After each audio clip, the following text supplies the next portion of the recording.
Hello and welcome to Everyday Linux User. In today's video we are looking at XFCE, but not with X11 but with Wayland.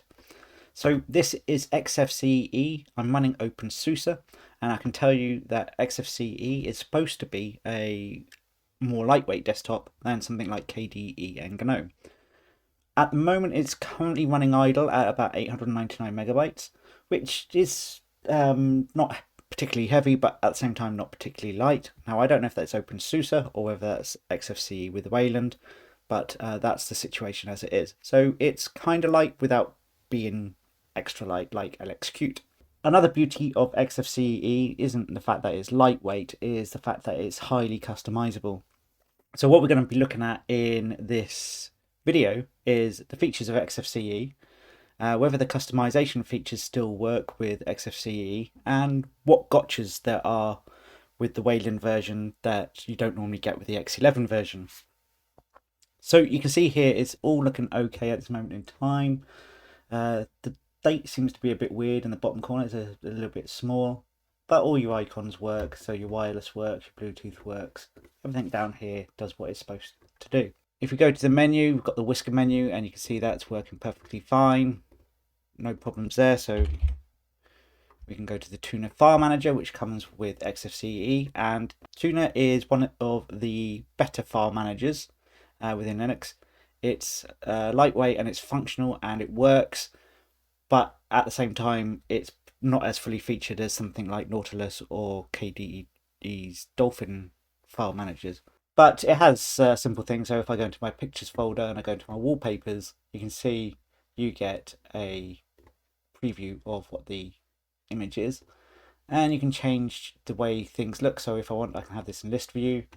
Now one thing I'm not particularly keen on is the date modified. It shows today, it doesn't show when today. So I'd rather that showed me the date and time as opposed to just the date or today. Generally speaking, as a file manager, Thunar, I never know whether it's Thunar or Thunar, I always call it Thunar. It's a good file manager. So you can see here it's an old school looking desktop in terms of you've got the menu down the left, you've got your system tray on the right, and you've got desktop icons. And we have loads of customizability options with XFCE. Let's start off with the obvious. Let's change the desktop wallpaper. So right click, desktop settings. And it defaults to this XFCE folder, but you can choose any folder you like. So if I go down into my pictures and wallpapers, I can click open there and it lets me change it. So we have a matrix themed one. Now I created these using Google Gemini. A Titanic themed one. Cool Runnings and Pirates of the Caribbean, or Penguins of the Caribbean, depends how you like to look at it. So which one will we use today? I think we'll use the Cool Runnings one. I think that looks kind of cool. If we click on this desktop option here, other than just background, you can choose the menus. So at the moment, if I right click, I get a context menu, but I can include the applications, and then I can choose my applications from here in this view here. Now I could go all day with XFCE and their settings, they've got so many of them, but that's the beauty of XFCE. And at the moment it's working really, really well. There was a time when Wayland was way behind the curve in terms of usability, but now I would say I would rather use Wayland to X now. I think we've hit the tipping point where X is getting a little bit old and Wayland's becoming the future. Yeah, and I think XFCE have made a good start in the road to adopting Wayland. Show window list menu on desktop middle click, so like that. You can switch between your workspaces. You can have sub menus and things like that. Desktop icons, you can choose the icon tooltip size. So you can see that's quite large. You can make that smaller, or you can make it really small. You can change the icon size as well. You can see they're 48 at the moment, so let's go to 24, which is probably too small. 36 is about right, I think. Or you can have no icons if you don't want icons at all. Only minimized apps as the icons is quite a good one, so you can easily get back to your normal apps. Personally, I don't like icons on the desktop, so I'm going to do that. You can choose which icons are on the desktop, so let's turn those back on for now. And we can change, so if we don't want the devices to show, for instance, we can do that. If we don't want the wastebasket, you can just choose the ones that you want. But as I say, I'm not a fan of desktop icons, so I'm just going to do that. Keyboard shortcuts, so you can define which keyboard shortcuts do certain things, like reload, for instance. Now, let me show you an important part of a bug that I found with XFCE with Wayland.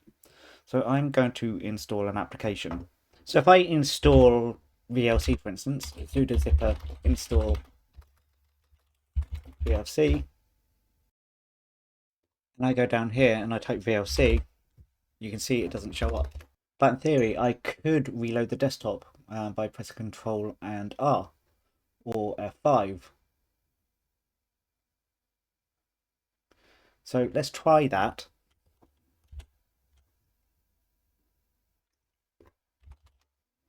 I don't think that's working. Let's try some of the others, see if that works. So Shift F10, activate primary menu.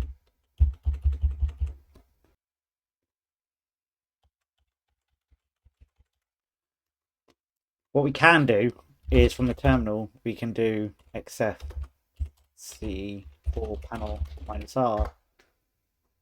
And now it's going to have VLC in this menu here. So the desktop shortcuts don't appear to be working. Another thing you can do with XFCE is customize this panel here. So right click, I'm not sure why it opened over there. Remember, XFCE Wayland is still in an alpha stage, I believe, or at best beta. So it's going to have a few bugs. So, but if we go right click and panel preferences,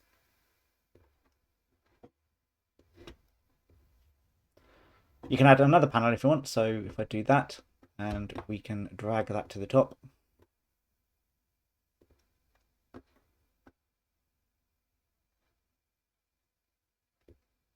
And we can make it full screen.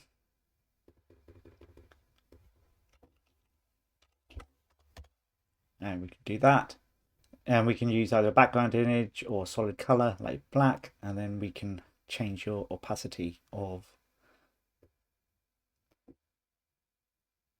the panel like that. Now, of course, we could do that with the bottom panel as well. Solid color.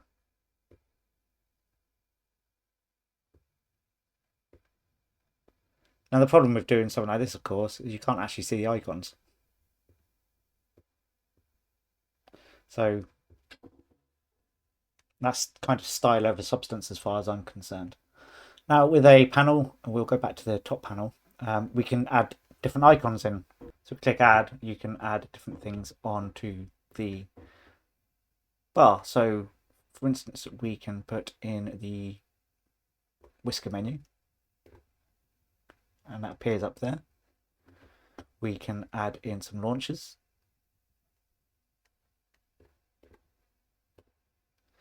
And you probably want to add 3 or 4 of these. And when you've done that, what you can do with the launchers is you can open this up. You can then choose which application it is. So for instance, if we want the Thunar File Manager, we can add that like that. You can change this one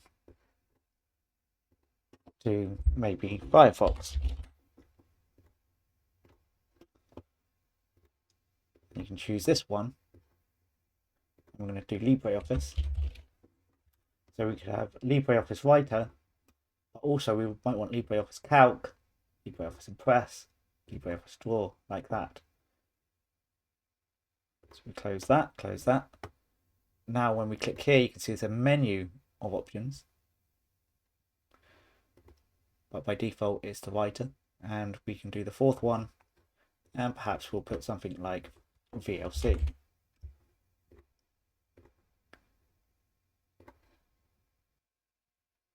And there are other different types of things you can put on. So you can put clock, you can put system monitors, you can put places, wastebasket, workspace switches and stuff like that. Now with the panel like that, you probably want the top one at the bottom, the bottom one at the top. So what we can do is we can do panel move, and that puts these little dots here. So I can do that, and then I can do the same with the bottom panel. If you want to, you can put it at the left. We can move panel 2 to the bottom, like that. And then if we want panel 1 again, we could make it horizontal again. And now that's at the top, and we've got the other one at the bottom. So now we've got the one at the bottom. What we could do is drag that to there. That automatically makes it the right size. Definitely don't want the opacity on. And we kind of want this in the center. I think you have to manually drag it into the center if you want it in the center, which isn't ideal. But this is the sort of thing you would have as a quick launch dock like this. So you can add in more and more items into your dock. And to do that, as before, you just add another launcher in. So for instance, we might want the parole media player. And we add another one. And we add in OBS, for instance.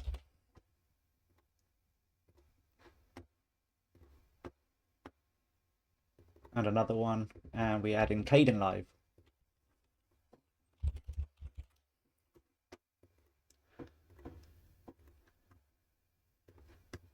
And you can lock the panel so that it can't be moved by clicking here and doing lock panel, and you can do the same up here for this one. So now we've got the idea that your bar's at the top, but you've got this docking bar at the bottom.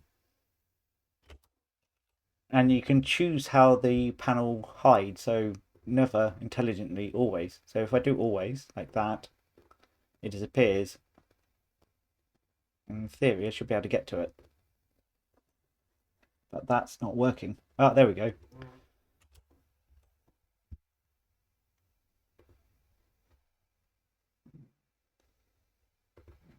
But that's not ideal. It doesn't come back very sensibly. So we can go here, we can go to panel 2, and I think maybe intelligently would be the best way to do it. So if we open a web browser, for instance, will that hide the panel? I don't think that's hiding the way it's supposed to, because I would have thought that would have disappeared if that's intelligent, but it hasn't. So as you can see, XFCE with Wayland is experimental. It isn't fully working as you'd expect it to. But there are no real crashes or anything. It's just some of the features aren't working. So in the settings manager here, you can see you've got all these other things that you can do. So we've got appearance. So that's where you change your style. So if I want to, I can go to this one here. That makes it a dark theme. There's your icons. You can set your default applications within XFCE here. So defaults for the web browser is Firefox, and Thunar for the file manager, XFCE terminal. This is interesting. Panel profiles. Well, I obviously want to save today's one, and we'll call it. But let's switch to Redmond 7.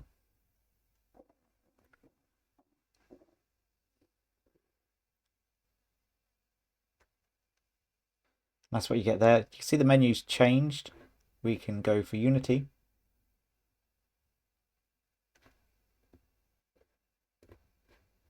That one didn't work very well. GNOME 2. And that appears to have messed things up. So what we're going to do is go back to our current config. Now using that did make it so I had no icons or panels or anything on the desktop. I was still able to use the applications to save the video I was recording, but that's as far as we got with that. So I would be very careful about using these. You can see now my menu has actually changed to this sort of style because it's using the GNOME style, which might actually be nice for some people. That's actually really quite nice. So that's the GNOME style one. It wasn't GNOME that crashed it was the Unity one. But there's all sorts of different panel profiles. All I'd say is use with caution, back them up first. Rebooting did fix the situation.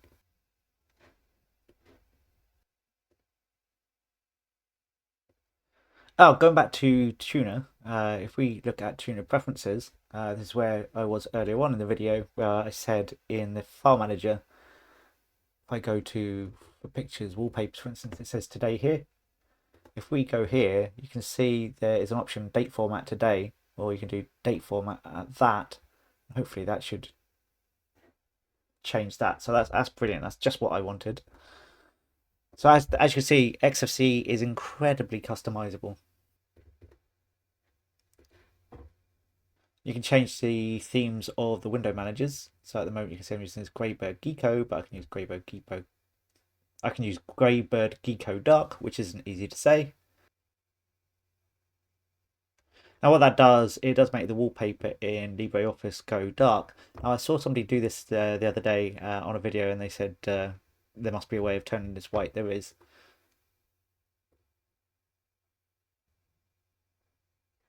You just change that to light like that. And then your wallpaper goes back to the color that you want. But XFCE, as ever, one of the most customizable desktop environments you'll find anywhere.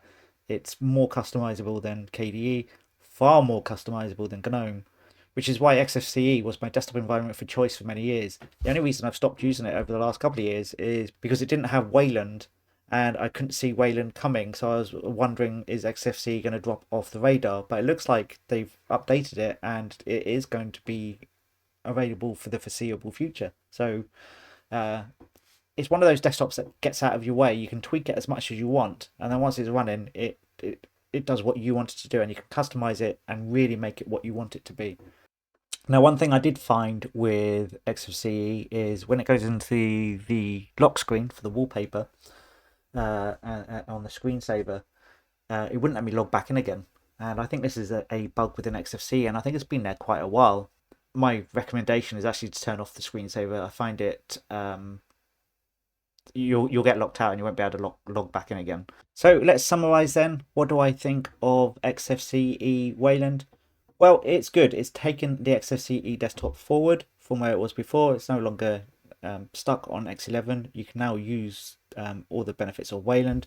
It's going to get better in time. It's not perfect at this moment in time. I don't think it's ready for everyone. I don't think everyone's going to like it. But if you're an XFCE user already, then the Wayland version is coming, and it's progressing very, very nicely.